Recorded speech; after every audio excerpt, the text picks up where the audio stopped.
کی آمد آمد ہے۔ آج ہم اسی حوالے سے گفتگو کریں گے۔ عید ایک خوشی کا موقع ہے اور خوشی کے موقع پر خوش ہونا عین عبادت ہے۔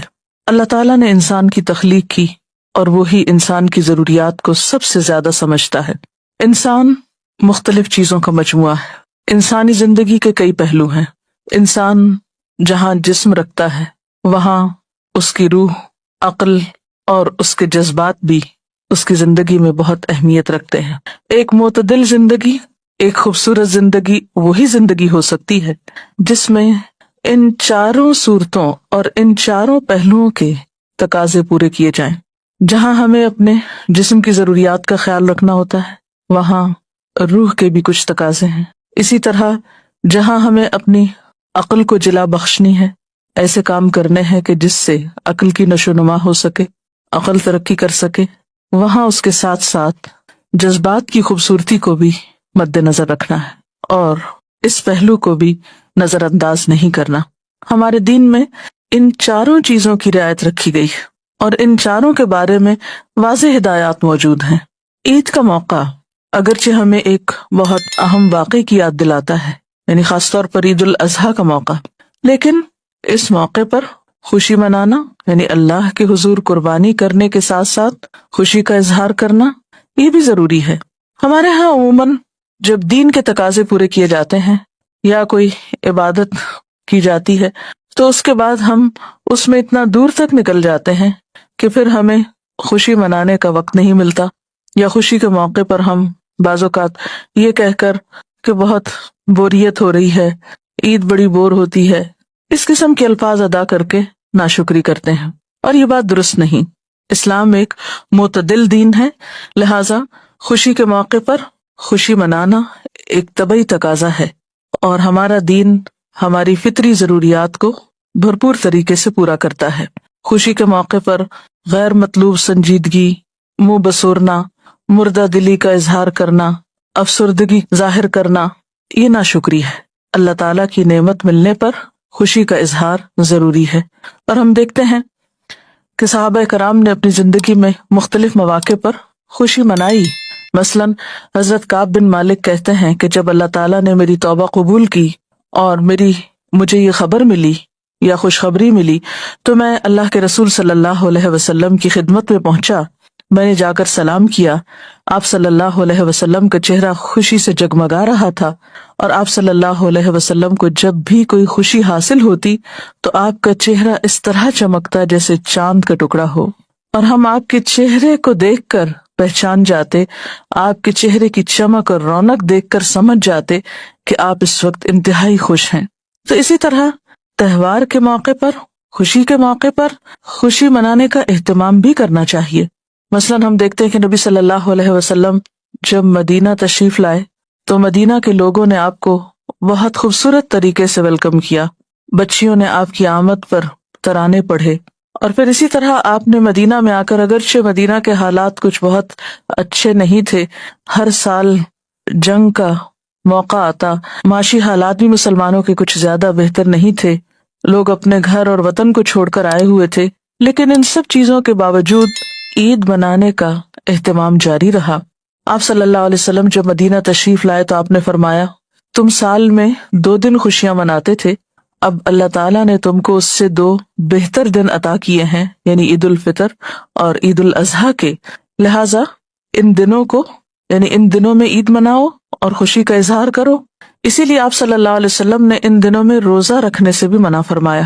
تو اس سے یہ پتہ چلتا ہے کہ خوشی کے موقع پر کچھ کھانے پینے کا اہتمام کرنا یہ بھی خوشی منانے کا ایک حصہ ہوتا ہے، اور خصوصاً اس عید کے موقع پر 1 دن نہیں، 1 دن سے زیادہ، اسی لیے ہم دیکھتے ہیں کہ عموماً 3 دن تک عید منائی جاتی، اسی لیے اس کو بڑی عید بھی کہا جاتا ہے، یعنی عید الاضحیٰ کو۔ اور یہ بھی آپ صلی اللہ علیہ وسلم کی سنت سے ثابت ہے، کیونکہ آپ صلی اللہ علیہ وسلم نے ان دنوں کے بارے میں فرمایا کہ یہ ایام کھانے پینے، باہم خوشی کا لطف اٹھانے اور خدا کو یاد کرنے کے ہیں، کیونکہ مومن کی کوئی خوشی اللہ تعالیٰ کو یاد کیے بغیر نہیں ہوتی۔ اسی لیے ہم دیکھتے ہیں کہ اس دن جہاں خوشی منانے کے اور بہت سے اہتمام کیے جاتے ہیں، وہاں نماز بھی پڑھی جاتی ہے اور تکبیرات بھی بلند کی جاتی ہیں، اللہ تعالیٰ کا ذکر بھی کیا جاتا ہے۔ اور اس کے علاوہ ہم دیکھتے ہیں مدینہ کی زندگی میں تو خواتین کہ ہاں اس موقع پر شعر و شاعری بھی ہوتی تھی. مثلاً حضرت عائشہ رضی اللہ تعالیٰ عنہا کہتی ہیں کہ عید کا دن تھا، میرے پاس کچھ لونڈیاں بیٹھی ہوئی تھی، کیونکہ اس زمانے میں لونڈیاں گایا بجایا کرتی تھی. وہ اشعار گا رہی تھی اور جنگ بعاث سے متعلق کچھ شعر پڑھے جا رہے تھے. تو اتنے میں حضرت ابوبکر رضی اللہ تعالیٰ عنہ تشریف لائے اور انہوں نے کہا کہ اللہ کے رسول صلی اللہ علیہ وسلم کے گھر میں یہ سب کچھ ہو رہا ہے، یعنی یہ شعر و شاعری ہو رہی ہے اور گایا جا رہا ہے. تو اس پر آپ صلی اللہ علیہ وسلم نے فرمایا کہ اے ابوبکر رہنے دو، ہر قوم کے لیے تہوار کا ایک دن ہے اور یہ ہماری عید کا دن ہے. یعنی عید کے دن خوشی کے جذبات کی سیٹسفیکشن کے لیے جائز حدود میں رہ کر اس قسم کا اہتمام کیا جا سکتا ہے. اسی طرح ایک اور روایت میں ہمیں ملتا ہے کہ آپ صلی اللہ علیہ وسلم نے عید کے دن حضرت عائشہ کو حبشیوں کا تماشا دکھایا تھا یا کھیل دکھایا تھا، اور وہ آپ کے قریب کھڑے ہو کر اس کو دیکھتی رہیں اور جب تھک گئیں تو آپ واپس لوٹ گئیں. یعنی عید کے دن کھانا پینا، کھیل کود، شعر و شاعری، یہ تمام چیزیں جو مباح حدود میں ہوں ان کے اہتمام میں کوئی حرج نہیں. لیکن خوشی کے موقع پر کبھی بھی اترانا، تکبر کرنا، دوسروں کو حقیر سمجھنا یا لیٹ ڈاؤن کرنا، یہ چیزیں درست نہیں ہیں. اس لیے ہمیں جہاں خوشی منانی ہے، اچھا لباس پہننا ہے، اچھا کھانا کھانا ہے، وہاں اس بات کا بھی خیال رکھنا ہے کہ وہ لوگ جن کے پاس یہ تمام چیزیں نہیں ہیں ان کی ضروریات بھی پوری کی جائیں، کیونکہ کوئی خوشی تنہا نہیں منائی جا سکتی. خوشی وہی خوشی ہے جس میں اور لوگ بھی شریک ہوں، کیونکہ کسی خوشی میں جب باقی لوگ بھی شریک ہوتے ہیں جو آس پاس کے ہیں، دوست احباب ہیں یا ہمسائے ہیں یا معاشرے کے دیگر افراد ہیں، تو جب تک وہ خوشی تمام طبقات میں نہ پہنچے اس وقت تک وہ خوشی نہیں ہوتی. اسی لیے ہم دیکھتے ہیں کہ حضرت کعب بن مالک کی جب توبہ قبول ہوئی تو سب صحابہ کرام ان کے پاس خاص طور پر مبارکباد دینے کے لیے پہنچے، اور وہ حضرت طلحہ کی مبارکباد کو بعد میں کبھی نہیں بھولے کہ حضرت طلحہ رضی اللہ تعالیٰ عنہ نے بہت ہی زیادہ خوشی کا اظہار کیا اور ایک خصوصی طریقے سے مبارکباد دی اور اپنے جذبات کا اظہار کیا. اور آپ صلی اللہ علیہ وسلم نے بھی جب حضرت کعب کو مبارکباد دی تو آپ نے فرمایا کہ کعب یہ تمہاری زندگی کا سب سے زیادہ خوبصورت دن ہے. یعنی جذبات کے اظہار کے لیے اچھے الفاظ کا استعمال، اچھے انداز کا استعمال یہ بے حد ضروری ہے.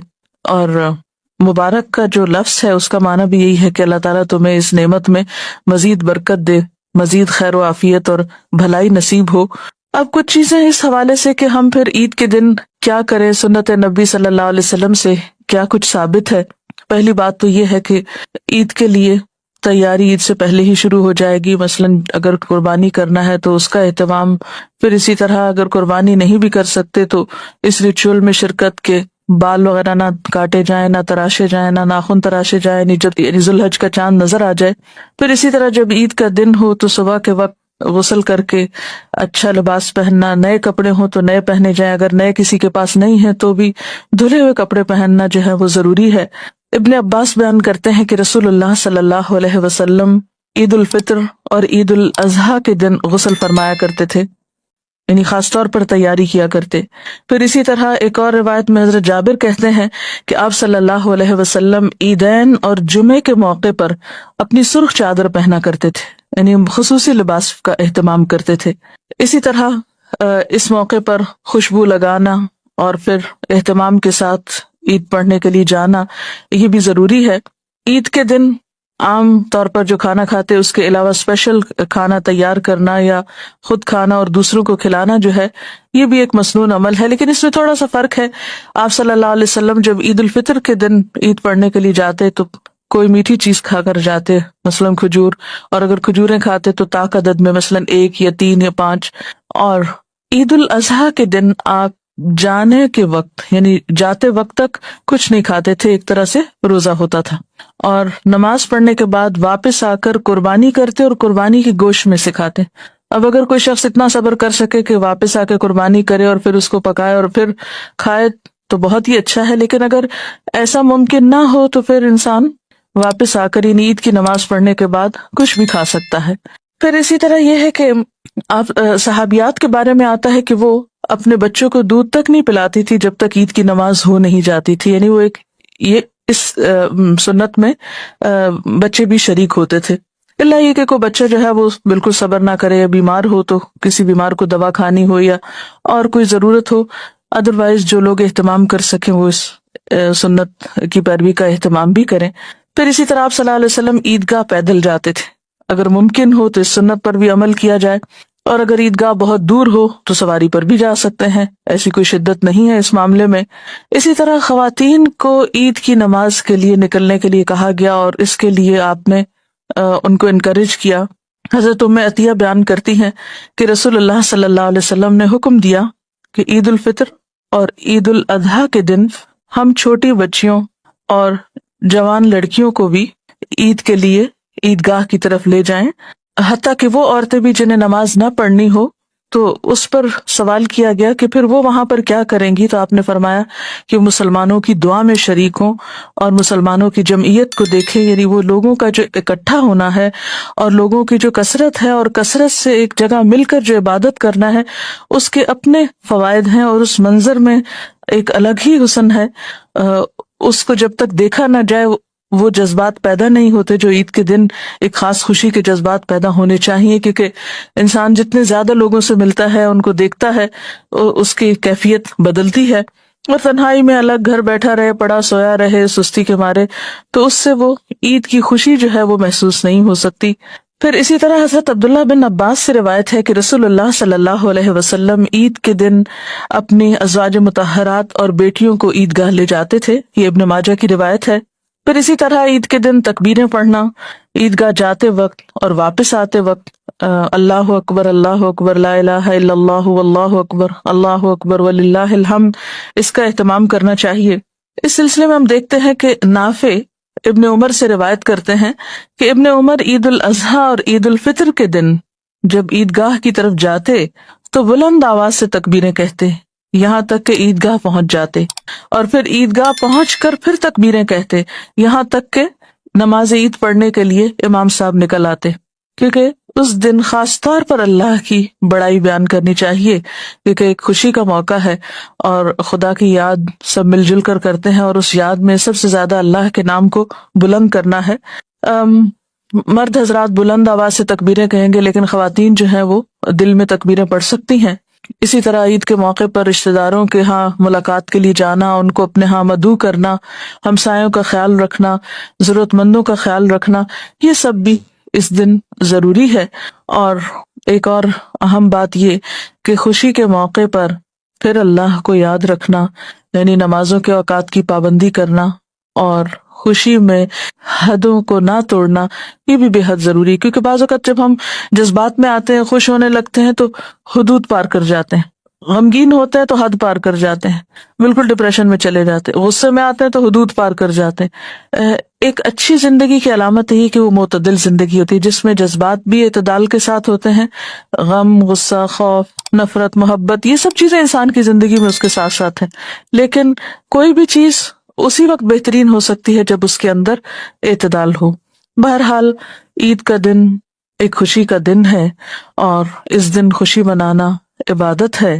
اور پھر یاد رکھیے کہ عید قربان یا قربانی کی عید، اس کا ایک خاص پیغام ہے، اور وہ کیا کہ انسان اللہ کی خاطر جب ضرورت پڑے اپنے جذبات، اپنی جان، اپنے مال اور اپنی ہر پسندیدہ چیز کی قربانی کے لیے تیار رہے، جیسا کہ حضرت ابراہیم علیہ السلام نے اللہ تعالیٰ کو اپنی ہر چیز، اللہ تعالیٰ کی خاطر اپنی ہر چیز قربان کی، اور کبھی بھی انہوں نے اس معاملے میں کسی تردد سے کام نہیں لیا۔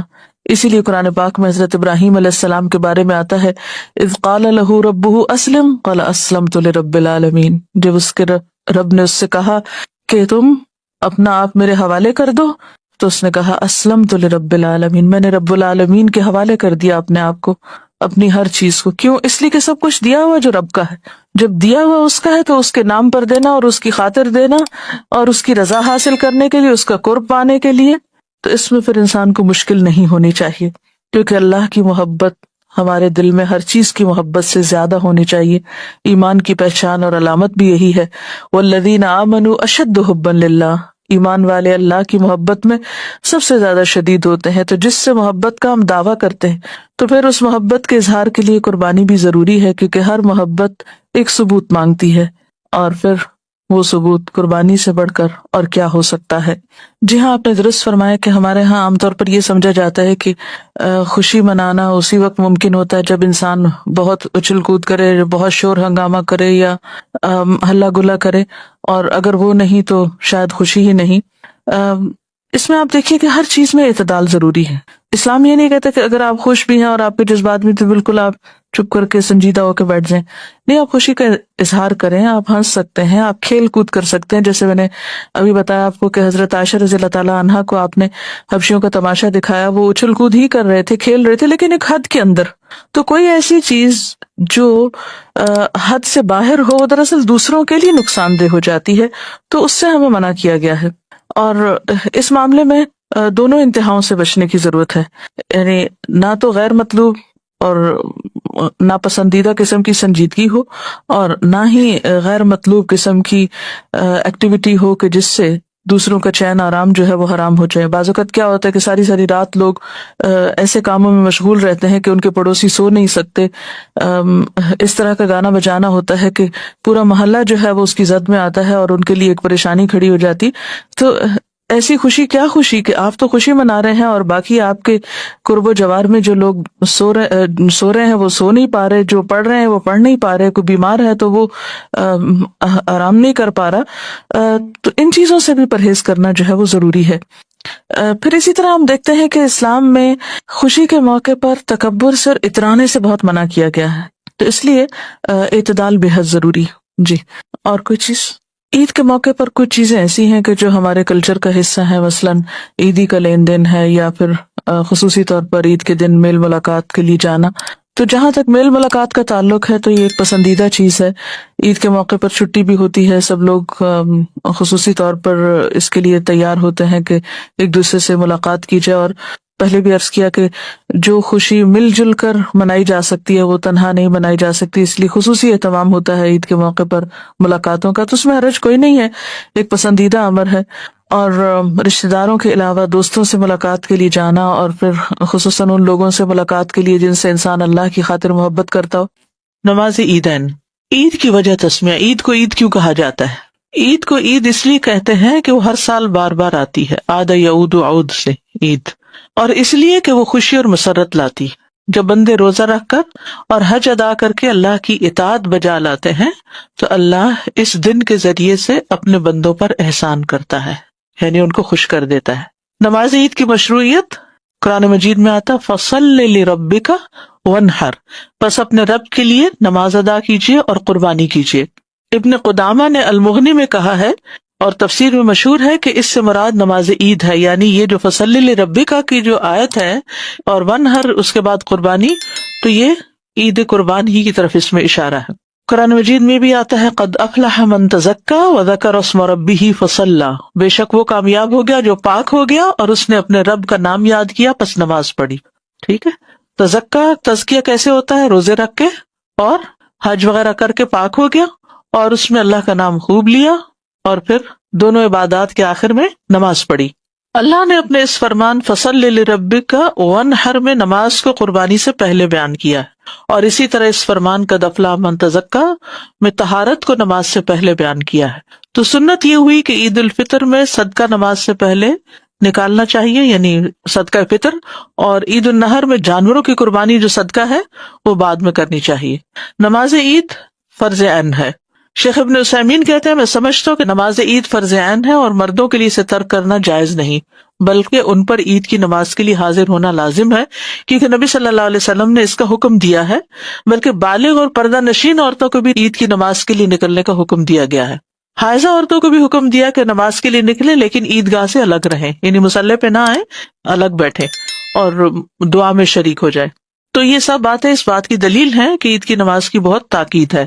اور جہاں تک خواتین کے لیے حکم ہے تو صحیح مسلم کی روایت ہے، ام عطیہ کہتی ہیں کہ رسول اللہ صلی اللہ علیہ وسلم نے ہمیں حکم دیا کہ ہم عید الفطر اور عید الاضحیٰ کے لیے پردہ نشین جوان عورتوں اور حائضہ عورتوں کو بھی نکالیں، لیکن حائضہ نماز سے علیحدہ رہیں اور بھلائی اور مسلمانوں کی دعا میں حاضر ہوں، صدقہ خیرات کریں اور دعا کریں، سب سے میل ملاقات کریں۔ میں نے کہا یا رسول اللہ، ہم میں سے جس کے پاس جلباب نہ ہو تو؟ آپ نے فرمایا اس کی بہن کو چاہیے کہ اس کو اپنا جلباب پہنا دے۔ یا آپ دیکھیے عربی عبارت میں صحیح مسلم میں جلباب کا لفظ آتا ہے، ٹھیک ہے؟ تو اس لیے بعض لوگ کہتے ہیں کہ صرف سکارف پہن لینا ہی کافی ہے اور جلباب کی ضرورت نہیں ہے، یہ گھر کے کپڑوں کو ہی وہ لمبا کر کے، تو جو اسکن کے ساتھ کپڑے لگے ہوئے وہ جلباب نہیں ہوتے، جلباب اوپر کی چادر کو کہتے ہیں۔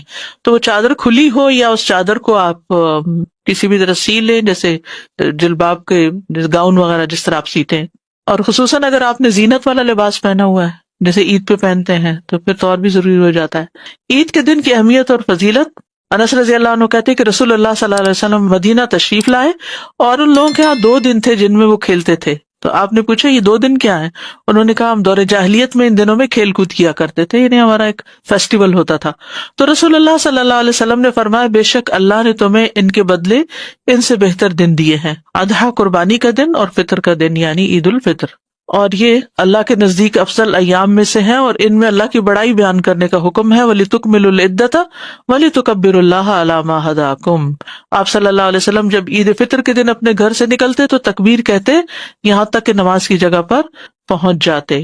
عید کے دن کھانے پینے کے دن ہیں، اور اسی طرح یہ ہے کہ برکت اور پاکیزگی کا دن بھی ہے، کیونکہ حائضہ عورتوں کو جو نکلنے کے لیے کہا گیا صحیح بخاری کی روایت میں یہ اضافہ ہے، اور ان کی دعا کے ساتھ دعائیں مانگتی اور اس دن کی برکت اور طہارت کی امید رکھتی، یعنی گناہوں سے پاکیزگی کا دن بھی ہے۔ جائز تفریحات کا دن بھی ہے۔ حضرت عائشہ سے روایت ہے کہ ابوبکر ان کے پاس تشریف لائے جبکہ منا کے ایام میں ان کے پاس 2 بچیاں گا رہی تھیں اور دف بجا رہی تھیں، جبکہ رسول اللہ صلی اللہ علیہ وسلم کپڑا اوڑے ہوئے لیٹے ہوئے تھے، یعنی قریب ہی لیٹے ہوئے تھے۔ تو ابوبکر رضی اللہ عنہ نے ان دونوں کو ڈانٹا۔ اس پر رسول اللہ صلی اللہ علیہ وسلم نے اپنے آپ سے کپڑا ہٹایا اور فرمایا اے ابوبکر انہیں چھوڑ دیں کیونکہ یہ عید کے دن ہے۔ اور عائشہ رضی اللہ عنہا نے کہا میں نے رسول اللہ صلی اللہ علیہ وسلم کو دیکھا کہ آپ مجھے اپنی چادر سے چھپائے ہوئے تھے اور میں حبشیوں کے کھیل کو دیکھ رہی تھی، یہ بھی عید کا دن تھا، وہ کھیل رہے تھے اور میں کم سن لڑکی تھی۔ ذرا اندازہ لگاؤ اس لڑکی کا شوق کس قدر ہوگا جو کھیل کی شوقین نوعمر تھی، یعنی وہ کتنی دیر کھیل دیکھے گی۔ یہ صحیح مسلم کی روایت میں جاریہ کا لفظ آتا ہے، وَأَنَا جَارِيَةٌ فَاقْدِرُوا قَدْرَ الْجَارِيَةِ الْأَرْبَةِ الْحَدِيثَةِ السِّنِّ۔ نماز عیدین کی طرف جانے کی سنت ہے، عید کے دن غسل کرنا۔ یہاں حضرت علی کی روایت آ رہی ہے، یعنی ایک شخص نے حضرت علی سے اس کے بارے میں سوال کیا تو فرمایا تم چاہو تو روزانہ غسل کر سکتے ہو۔ اس نے کہا نہیں، غسل نہیں، خاص غسل۔ فرمایا جمعہ کے دن، عرفہ کے دن، قربانی کے دن، فطر کے دن غسل کرو، ٹھیک ہے۔ لیکن اگر کسی مجبوری سے کوئی نہ کر سکے، کوئی بیمار ہے یا بہت سردی ہے یا گرم پانی میں اثر نہیں، تو بھی ٹھیک ہے۔ اچھا لباس پہننا، ابن عباس سے مروی ہے کہ آپ صلی اللہ علیہ وسلم عید والے دن سرخ رنگ کی چادر زیب تن کرتے تھے، یعنی اوپر سے جو لپیٹتے تھے۔ زیب و زینت کرنا، تو اگر نبی صلی اللہ علیہ وسلم زیب و زینت کا اظہار کرتے تھے تو خواتین کے لیے تو اور بھی زیادہ ضروری، یعنی کہ اس کا اہتمام باقاعدہ کرنا چاہیے اور بچوں کو بھی اس کا احساس دلانا چاہیے۔ جو بچے کرسمس کو اتنا زیادہ ایلیبوریٹڈ دیکھتے ہیں وہ عید کو پھر بوری کہتے ہیں، تو اس میں اپنے ایک حدود کے اندر رہتے ہوئے زیب و زینت کا اظہار ضرور کریں۔ امام مالک کہتے ہیں میں نے اہل علم سے سنا کہ وہ ہر عید کے موقع پر خوشبو اور زینت کو پسند کرتے تھے۔ عید الفطر کے دن کچھ کھا کے عیدگاہ کی طرف جانا چاہیے۔ نبی صلی اللہ علیہ وسلم چند کھجورے کھا لیتے تھے نماز سے پہلے، اور حضرت انس سے بھی ایک یہی روایت ملتی ہے کہ جس میں کھجورے کھانے کا ذکر ہے۔ عطا سے مروی انہوں نے ابن عباس کو یہ فرماتے ہوئے سنا کہ عید الفطر کے دن اگر ممکن ہو تو صبح نکلنے سے پہلے کچھ کھا پی کر نکلو، تو ایسا ہی کیا کرو۔ وہ کہتے ہیں کہ جب سے میں نے یہ بات ان کی سنی ہے اس وقت سے میں صبح نکلنے سے پہلے کچھ کھانے پینے کا عمل میں نے چھوڑا نہیں، خواہ روٹی کا ایک ٹکڑا کھاؤں یا دودھ پی لوں یا پانی پی لوں، نہیں کھجورے بھی لازم نہیں ہے، کیونکہ ہم جب ایسی کوئی چیز پڑھ لیتے ہیں تو پھر اتنے ریجڈ ہو جاتے ہیں کہ کہتے ہیں یعنی کھجور ہی ضروری ہے۔ کھجور کنوینئنٹ ضرور ہے لیکن ضروری نہیں ہے، جو بھی میسر ہو کھا سکتے ہیں۔ شیر خورما یا خورم شیرہ کھا لیں، یا اور بھی اس طرح کی جو چیزیں اپنے کلچرل ہیں وہ بھی اگر آپ بناتے ہیں تو وہ بھی کھا سکتے ہیں۔ عید الاضحیٰ کے دن نماز سے پہلے کچھ نہ کھانا۔ نبی صلی اللہ علیہ وسلم عید الفطر کے دن جب تک کھا نہ لیتے تھے نکلتے نہیں تھے، اور عید الاضحیٰ کے دن جب تک نماز نہ پڑھ لیتے کھاتے نہیں تھے، یعنی دونوں عیدوں میں اپوزٹ۔ اور اسی میں فطرانہ اور قربانی کی بھی اپوزٹ چیزیں ہیں، تو دونوں عیدوں میں تھوڑا تھوڑا فرق ہے ترتیب کے اعتبار سے۔ سب کا عیدگاہ کی طرف نکلنا، ابن عباس سے مرفوعاً روایت ہے کہ آپ صلی اللہ علیہ وسلم اپنی بیٹیوں اور بیویوں کو حکم دیتے کہ وہ عیدین کے لیے نکلا کریں. ابن عباس کہتے کہ عید کے دن رسول اللہ صلی اللہ علیہ وسلم کو یہ بات اچھی لگتی کہ اپنے اہل خانہ کو بھی ساتھ لے کر جائیں.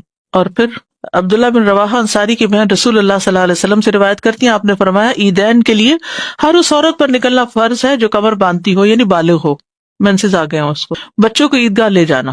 ابن عباس سے روایت انہوں نے فرمایا میں یوم فطر یا اضحیٰ کے موقع پر نبی صلی اللہ علیہ وسلم کی ہمراہ نکلا تو آپ نے نماز پڑھائی، پھر خطبہ دیا، پھر آپ عورتوں کے پاس آئے، انہیں واعظ اور نصیحت فرمائی، انہیں صدقہ و خیرات کا حکم دیا. یعنی اس دن یعنی فطرانہ دینے کے علاوہ بھی انسان کو ایکسٹرا کچھ نہ کچھ صدقہ کرنا چاہیے. یہاں عموماً مسجدوں میں نمازیں ہوتی ہیں اور مسجدوں میں لوگ وہاں تو فنڈ ریزنگ وغیرہ بھی ہو رہی ہوتی ہے. بہرحال عیدگاہ کی طرف پیدل جانا، رسول اللہ صلی اللہ علیہ وسلم عید کے لیے پیدل تشریف لے جاتے اور پیدل واپس آتے، تو آپ پارکنگ دور کریں گے تو انشاءاللہ اس سنت پر بھی عمل ہو جائے گا. حضرت علی سے روایت انہوں نے فرمایا عید کے لیے چل کر جانا سنت ہے. گھر سے نکلتے وقت تکبیرات پڑھنا، نماز کی جگہ تک پڑھتے آپ صلی اللہ علیہ وسلم، جب نماز پوری کر لیتے تو تکبیرات بند کر دیتے تھے. عبداللہ بن عمر سے مروی ہے کہ رسول اللہ صلی اللہ علیہ وسلم دونوں عیدوں میں فضل بن عباس، عبداللہ، عباس، علی، جعفر، حسن، حسین، اسامہ بن زید، زید بن حارثہ، ایمن بن ایمن کے ساتھ نکلتے. آپ صلی اللہ علیہ وسلم تحلیل اور تکبیر کے ساتھ اپنی آواز بلند کرتے. وہ جنازے میں نہیں، لیکن یہاں پر آپ دیکھیں کہ سارے نکل رہے اکٹھے، یہ آپ کے اہل خانہ ہیں، یہ سب آپ کے رشتے دار ہیں، فیملی ممبرز ہیں، تو یہ سب مل کر بلند آواز سے پھر تکبیر پڑھتے تھے. یہاں خوشی کا اظہار ہو رہا ہے. ٹھیک ہے. عمر بن رضی اللہ عنہ منا میں اپنے خیمے کے اندر تکبیر کہتے تو مسجد میں لوگ اسے سنتے، اور تکبیر کہتے اور بازار والے بھی تکبیر کہتے، یہاں تک کہ سارا منا تکبیر سے گونج اٹھتا. ٹھیک. یہاں بلند آواز سے، یعنی وہ جو رمی والے دن ہوتے ہیں. ابن عمر منا کے ان دنوں میں نمازوں کے بعد اپنے بستر پر، اپنے خیمے میں، اپنی مجلسوں میں، اپنے راستے میں اور دن کے تمام حصوں میں تکبیر کہتے. میمونہ رضی اللہ عنہا یوم النحر 10 ذوالحجہ میں تکبیر کہتی تھی. عورتیں ایام تشریق میں ابان بن عثمان اور عمر بن عبدالعزیز کے پیچھے مسجد میں مردوں کے ساتھ تکبیر کہا کرتی تھی. یعنی تکبیرات پڑھنا عورتوں مردوں سب کے لیے ہے. ٹھیک ہے. اور صدقہ فطر کو فرض قرار دیا گیا ہے کیونکہ یہ روزہ دار کے لیے لغو اور بےہودہ بات، اقوال اور افعال جو بھی رمضان میں ہو جائیں ان کی پاکیزگی کا ذریعہ، اور مسکینوں کے لیے کھانا ہے. اور یہ نماز سے پہلے ادا کرنا ضروری ہے، بعد میں ادا کرنا عام صدقے کی طرح ہے. عید الاضحیٰ میں نماز سے پہلے قربانی نہیں کرنی چاہیے. اگر کسی نے کر لی ہو تو اسے دوبارہ کرنی ہوگی، ورنہ وہ قربانی جو ہے وہ ادا نہیں ہوئی. ٹھیک ہے. کیونکہ ایک شخص نے ایسا کر لیا، آنے سے پہلے بکری ذبح کی اور ناشتہ وغیرہ بھی کر لیا، تو آپ نے فرمایا تمہاری بکری تو صرف گوشت کی بکری ٹھہری، یعنی قربانی کی نہیں. تو انہوں نے عرض کیا اللہ کے رسول ہمارے پاس بھیڑ کا 1 سالہ بچہ ہے جو 2 بکریوں سے زیادہ عزیز ہے، کیا میرے لیے کافی ہوگا؟ آپ نے فرمایا ہاں، لیکن تمہارے علاوہ بعد میں کسی کو کافی نہ ہوگا، کیونکہ بیچارہ پہلے ایک کر چکا تھا تو آپ نے اس کو پھر آسانی کر دی اس کے لیے. نماز عیدین کھلے میدان میں پڑھنا، یعنی یہ افضل ہے. اور پھر پہلے عید کی نماز ہوگی، پھر خطبہ ہوگا. ٹھیک ہے. اور صحابہ کا بھی یہی طریقہ رہا ہے. عید کے نماز کے لیے نہ اذان ہے نہ اقامت ہے، یہ یاد رکھنے کی بات ہے. آپ کے دور میں بھی کوئی اذان اقامت نہیں کی جاتی تھی، ڈائریکٹ نماز شروع. اسی لیے آپ دیکھیں کہ ایک دم اللہ اکبر کی آواز آتی ہے اور پھر تکبیرات بار بار جو کرتے ہیں. امام کے سترے کا خیال کرنا ضروری ہے کیونکہ آپ صلی اللہ علیہ وسلم کھلے میدان میں نماز پڑھتے تھے تو سترہ رکھتے تھے. اور عید کی نماز جو ہے صرف 2 رکعت ہے. پہلی رکعت میں قرات سے پہلے 7 اور دوسری میں 5 تکبیرات. تکبیرات کے درمیان سکتہ، یعنی تھوڑی سی خاموشی، یعنی اللہ اکبر اللہ اکبر اللہ اکبر نہیں کرنا چاہیے، بلکہ اللہ اکبر اللہ اکبر اللہ اکبر رک رک کے پڑھنی چاہیے. اور ان کے درمیان کوئی مخصوص ذکر نہیں ہے. تکبیرات کے درمیان اللہ کی حمد و ثنا ہے. ہر 2 تکبیروں کے درمیان اللہ کی حمد و ثنا ہے، مطلب دل میں جیسے سبحان اللہ یوں کچھ اس طرح. ہر تکبیر کے ساتھ ہاتھ اٹھانا اور باندھنا، یعنی جب اللہ اکبر کہیں گے تو ہاتھ باندھیں گے بھی. اچھا، پچھلی دفعہ مجھے کسی نے سوال کیا تھا کہ بعض لوگ جب نماز کے لیے کھڑے ہوتے رفع یدین کے بعد ہاتھ سینے میں باندھتے ہیں اور بعد چھوڑ دیتے ہیں. دونوں طرح ہی جائز ہے. جو سینے میں باندھتے اس میں تحقیق کی ہے میں نے، تو وہ سینے پہ جو باندھتے ہیں اس میں یہ ہے کہ وہ اس بات کو دلیل کے طور پہ لیتے ہیں کہ حتیٰ یعنی ہر عضو اپنی اصل جگہ پر آ جائے. تو نیچے جانے سے پہلے ہاتھ سینے پر تھے تو اٹھ کر بھی اپنی جگہ آ جائے سے مراد وہ کیا لیتے ہیں کہ پھر سینے پر ہی آ جائے، اور بعض اس کو سیدھا ہی چھوڑ دیتے ہیں اور وہ سیدھا رکھ کر اپنی جگہ پر سمجھتے کہ آ گئی. تکبیرات کے ساتھ رفع یدین کرنا ہوگا، اور پھر نماز کی طرح دائیں ہاتھ بائیں ہاتھ کے اوپر سینے پر. تکبیرات کی گنتی میں شک ہونے پر کم کو بنیاد بنانا، یعنی بعض کا تو کئی ساری ہوتی ہے نا تو بھول بھی جاتی ہیں. تو امام کو اگر شک ہو 5 پڑھی ہیں کہ 4 پڑھی ہیں تو اس میں 4 کو یقینی بنا کے ایک اور پڑھ لی جائے. عید کی نماز میں قرات نبی صلی اللہ علیہ وسلم سبح اسم ربک الاعلیٰ اور اللہ تعالیٰ کا حدیث الغاشیہ پڑھتے. بعض اوقات عید اور جمعہ اکٹھا ہو جاتا تو بھی اس میں آپ یہی صورتیں پڑھا کرتے تھے. اسی طرح دو اور صورتیں اقتربت الساعہ اور قاف والقرآن المجید بھی ملتی ہے کہ آپ پڑھا کرتے تھے. عید سے پہلے اور بعد میں کوئی نماز نہیں. اس دن آپ اشراق اور چاشت وغیرہ نہیں پڑھیں گے, صرف عید کی نماز ہی کافی. عید منائیں. نماز کے بعد خطبہ ہوگا. خطبہ نہ سننے کی رخصت ہے. یہ بات یہاں بتانی اس لیے ضروری ہے کہ بعض لوگ جب اٹھ جاتے ہیں نا تو جو بیٹھے ہوتے سنتے وہ کہتے ہیں کتنے خراب لوگ ہیں, یہ خطبہ بھی نہیں سنا اور نکل گئے ہیں. تو یہ نہیں سوچنا چاہیے کسی کے بارے میں, کیونکہ خطبہ سننا فرض نہیں ہے. عبداللہ بن صاحب رضی اللہ عنہ سے روایت, انہوں نے فرمایا میں رسول اللہ صلی اللہ علیہ وسلم کے ہمراہ نماز عید میں شریک ہوا, آپ نے ہمیں عید کی نماز پڑھائی, پھر فرمایا ہم نے نماز پڑھ لی ہے, اب جو شخص خطبہ سننے کے لیے بیٹھنا چاہے بیٹھ جائے اور جو جانا چاہے وہ چلا جائے. رخصت ہے, سہولت ہے. کیونکہ آپ دیکھیے کراؤڈ ہی اتنا زیادہ ہوتا ہے کہ اگر کچھ لوگ پہلے نہ نکلے تو سب کا ایک دم عید ختم ہونے کے بعد اکٹھے نکلنا بھی کافی رش پیدا کر دیتا ہے. شاید اس میں ہی حکمت ہو یا جو بھی اللہ جانتا ہے. عیدین سے متعلق کچھ اور احکامات. عید کی نماز کا وقت سورج طلوع ہونے کے بعد سے لے کر زوال کے وقت تک ہے. جلدی بھی پڑھی جا سکتی ہے, ٹھہر کے. جو اشراق چاشت وغیرہ کا ٹائم ہے وہی ٹائم ہے اس کا, کیونکہ دن کی نماز ہے. جب سورج ایک نیزے کے برابر بلند ہو جائے, اور یہ چھوٹی عید کی بات ہے فطر کی, اور اضحیٰ کی نماز اول وقت سے اس کو مؤخر نہ کیا جائے, جتنا ارلی ہو تاکہ لوگ قربانی جلدی کر سکیں, بہت لیٹ نہ کریں. اور چونکہ اس وقت کھایا بھی نہیں ہوتا تو دل تو یہی چاہتا ہے کہ جلدی سے جلدی نماز ہو جائے. عید الفطر کی نماز کا وقت دیر سے کیوں؟ تاکہ لوگ صدقہ فطر ادا کر سکیں, اس میں سہولت ہے. ٹھیک ہے. عیدگاہ میں صدقہ کرنا, نبی صلی اللہ علیہ وسلم اس کی ترغیب دیتے تو خواتین اپنے زیورات وغیرہ صدقہ کرتی تھی. اور پھر عید کی مبارک دینا, اور صحابہ جب ایک دوسرے کو ملتے تو کہتے تھے تقبل اللہ منا و منکا یا منکم, دونوں طرح سے ٹھیک ہے. واپسی پر کسی اور راستے سے آنا, یعنی جانا ایک راستے سے, واپس دوسرے راستے پہ آنا. عید کے بعد گھر آ کر 2 رکعت پڑھنا. عید کی نماز سے پہلے کوئی نماز نہیں پڑھتے تھے, اپنے گھر واپس آتے تو 2 رکعت نماز پڑھ لیتے تھے. ٹھیک ہے. عیدگاہ میں کوئی ایسی نماز نہیں, نہ پہلے نہ بعد میں. جمعہ اور عید کا دن اکٹھا ہونے پر, یعنی دونوں دن اگر اکٹھے ہو جائے تو اس دن جمعہ اگر نہ کوئی پڑھنا چاہے تو نہیں بھی پڑھ سکتا. عید کے دن روزہ نہیں رکھا جاتا. فرض عین نہیں ہے عورتوں کے لیے, لیکن یہ ہے کہ مستحب ہے, اور یعنی کہ بہت انکریج کیا گیا ہے. جماعت کے ساتھ ہی ہوتی ہے. اکیلے وہ تو نفل ہی ہوں گے, اگر نہیں آئے مسجد تو نفل گھر پہ پڑھ لیں. جی پڑھ سکتے ہیں. عیدگاہ میں نہیں پڑھنے ہوتے. عیدگاہ میں نہ نماز سے پہلے نہ نماز کے بعد. عید کی نماز نہیں ہوگی, ویسے ہی 2 نفل ہوں گے. وہ تکبیرات کے ساتھ نہیں ہوگی, وہ سمپل نفل ہی ہوں گے. نہیں, گھر میں تو نماز نہیں ہوتی. ابھی ہم نے کیا پڑھا کہ نبی صلی اللہ علیہ وسلم کھلے مسجد میں بھی نہیں, میدان میں. تب باہر بارش ہوتی تھی, یا میدان میں, پارک میں اچھا ہوتا ہے جب سمر میں آپ بھی پڑھتے ہیں. وہ عید الاضحیٰ میں جب کھاتے نہیں نا کچھ جانے سے پہلے, تو وہ ایک طرح سے اس کو روزہ قرار دے دیتے ہیں.